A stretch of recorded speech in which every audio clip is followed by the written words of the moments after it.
Angazia swala la usalama ni kwamba kiongozi wa chama cha National Liberal Dr. Augustus Kyalo Muli ameelezea kufadhaishwa na visa vya mauaji vilivyoshuhudiwa katika kaunti ya Kitui katika muda wa siku 2 zilizopita. Dr. Muli aliyeshiriki katika matembezi ya amani ya wakazi waliotaka hatua ya haraka zichukuliwe kukomesha visa hivyo, alitaka serikali kuwajibika kikatiba kulinda maisha na mali ya raia na kurejesha utulivu katika kaunti hiyo.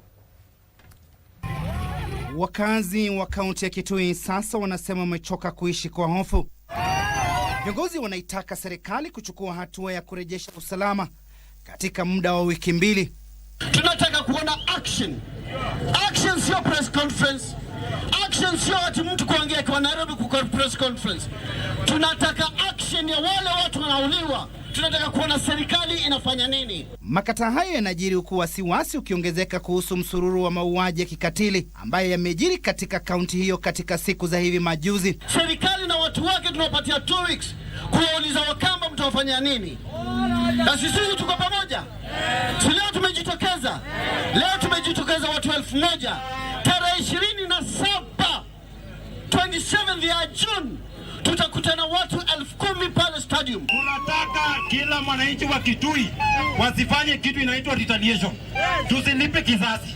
Tunataka idara ya security wahakikishe ya kwamba kila mmoja wetu ambaye anaishi katika Jamhuri ya Kenya ako na amani.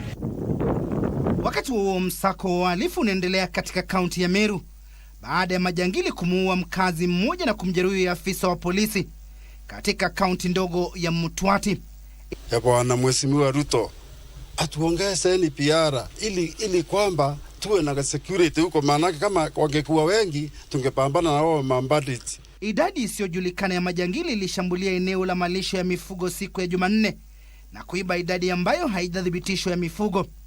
Naibu kamishna katika eneo la Mutwati Moses Lerionka alisema kuwa waliotekeleza shambulizi hilo walimuua kwa kumpiga risasi mkulima anayejulikana kama Kabara alipokuwa akifanya kazi shambani mwake. Our security forces wako kule chini kwa hiyo jangwa, wanaendelea kupasu hao wezi.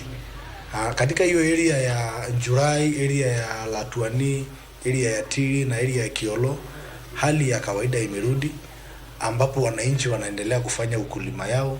Hakuna mtu ambaye aliweza kutoka kwa boma lake, kila mtu anaishi kule. Timothy Kipnusu, Kurunzi Mashinani.